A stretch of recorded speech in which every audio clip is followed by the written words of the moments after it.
સુરતના વાલક પાટિયા વિસ્તારમાં પણ પાણી ભરાઈ ગયા છે। ભારે વરસાદથી આ વિસ્તાર જળબંબાકારની સ્થિતિમાં આસપાસના ફ્લેટના રહીશોને અહીં ભારે હાલાકી પડી રહી છે। ગટર બ્લોક થતા પાણીનો નિકાલ પણ મુશ્કેલ બન્યો। પાર્કિંગમાં રહેલી બસ અડધી પાણીમાં ડૂબી ગઈ અને તંત્રની કામગીરી સામે રહીશોમાં ભારે રોષ વ્યાપ્યો છે। તો હાલમાં સુરતના આ દ્રશ્યો કે જેમાં વાલક પાટિયા વિસ્તારમાં પાણી ભરાયેલા છે અને આ વિસ્તાર આખો જળબંબાકારની સ્થિતિમાં છે। આસપાસના જે ફ્લેટ વિસ્તાર છે ત્યાં પણ રહીશોને ભારે હાલાકી પડી રહી છે। ગટર બ્લોક હોવાથી પાણી ભરાયેલા રહે છે। બસ પાર્કિંગમાં અડધી ડૂબેલી જોવા મળી રહી છે।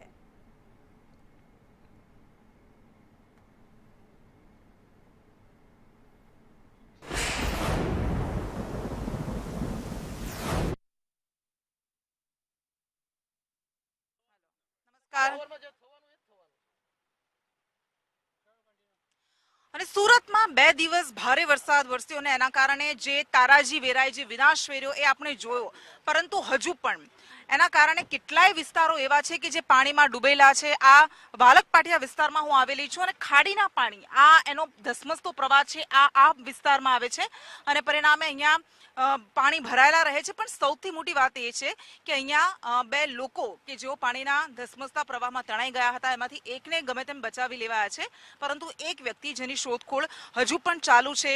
પરિજનો એ રાહ જોઈ રહ્યા છે કે એમના સ્વજન પાછા ક્યારે મળશે, પરંતુ આ વિસ્તારના લોકોનું રહીશોનું કહેવું છે કે આ જગ્યાએ આ વિસ્તારમાં દર વર્ષે તકલીફ પડે છે। અત્યારે ફરી પાછો વરસાદ વરસવાનો શરૂ થઈ ગયો છે અને અહીંયાના લોકો સાથે આપણે વાત કરીશું કે એમને કેવી તકલીફો પડે છે આ વિસ્તારમાં। તમારું નામ શું છે? હિતેશ જાસોલિયા। હિતેશભાઈ, અહીંયા પાણી હજુ પણ ભરાયેલા છે, કાલે તો આના કરતા પણ વધારે પાણી હશે, હજુ વધુ વરસાદ આવે તો હજુ વધુ પાણી ભરાય, ખૂબ તકલીફ છે। બેન, સંદેશ માધ્યમથી દર વર્ષે અમે કહેતા આવીએ છીએ અને મીડિયા માધ્યમથી દર વર્ષે કહેતા આવીએ। આજે આ પરિવારનો સ્વજન અહીંયા ગુમાવેલો છે કે જે સ્વજન આજ દિન અત્યારે કાલ રાત એટલે કે 7 તારીખે રાતના અહીંયાથી જે કાંઈ પાણીમાં ગરકાવ થયો છે, હજુ સુધી આ ફાયરની ટીમ હોય કે અન્ય કોઈ રેસ્ક્યુ ટીમ હોય, આ ટીમની કામગીરી પણ ખૂબ નબળી છે।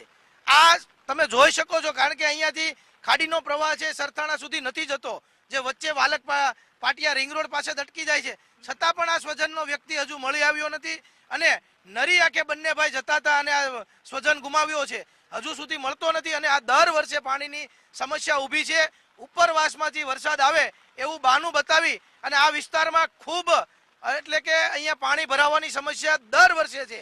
એટલે કે હું તો આ વિસ્તારમાં રહેતા અથવા તો સુરતના જે વિસ્તારમાં તમે સિટીમાં ચાલો હું બતાવું જે અવર જવર હજુ બંધ નથી થઈ। કેમ? કારણ કે તંત્ર ત્યાં એલર્ટ છે। અહીંયાના અધિકારીઓ, સુરતના અધિકારીઓ વરાછા કતારગામમાં રહેતા નથી અને અન્ય જગ્યાએ રહે છે અને અહીંયા જે કાંઈ ખોટી કામગીરી ભ્રષ્ટાચાર કરીને જે કાંઈ કરવું પડે એ બધું જ નેતાઓ સાથે મળીને આ કામગીરી કરે છે। ત્યારે આ દર વર્ષે પાણીની સમસ્યા ઊભી રહે છે। જો આ સમસ્યા કાયમી માટે નિરાકરણ ન આવે તો આ પરિવારને શું આવી આર્થિક પરિસ્થિતિ હોય, નુકસાની ભોગવવાની, અનેક પાણીઓના ગરકાવ મકાનો, દુકાનો, પરિવારો થયા છે। શું આ જ પરિસ્થિતિ?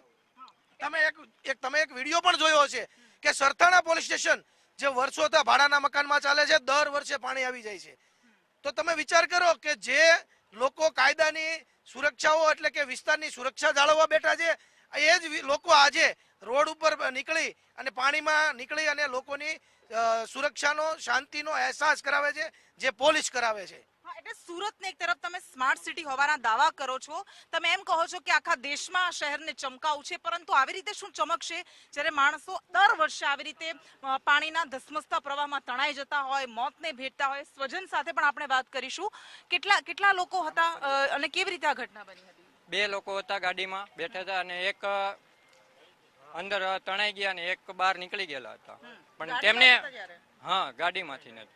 પણ 9 વાગ્યાનો બનાવ છે, હજી સુધી કોઈ તંત્રએ કોઈ કામ જ નથી કર્યું। અત્યારે 12 વાગવા આવ્યા છે, મતલબમાં 12 કલાક જેટલો સમય ઉપર વીતી ગયો છે, હજી કોઈ અધિકારીઓ નથી આવ્યો અહીંયા।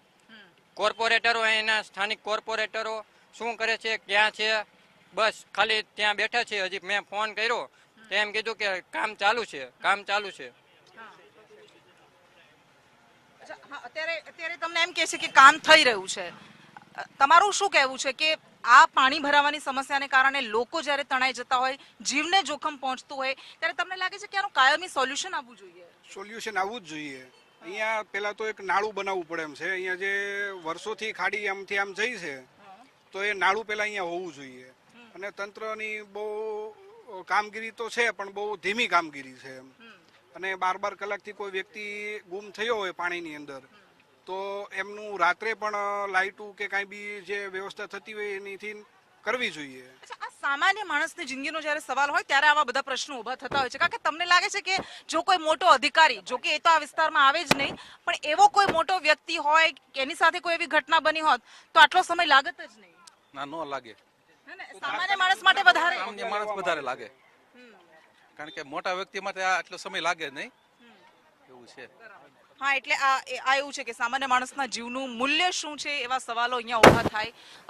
તમારું શું માનવું છે? આ જ્યારે આ તકલીફો પડે છે અહીંયા, ત્યારે તમને લાગે છે કે એવી કંઈક કામગીરી થાય કે જેના કારણે બીજો કોઈ માણસ આવી રીતે ન તણાય, એને જીવ ન ગુમાવો? કામગીરી તો થવી જોઈએ એવી કે આગળ જાતા પછી બીજા કોઈ માણસને તકલીફ ન પડે. મેં તો મારો સ્વજન ગુમાવ્યો, હજી તો શોધખોળ ચાલુ છે પણ કાંઈ હજી પતો લાગ્યો નથી.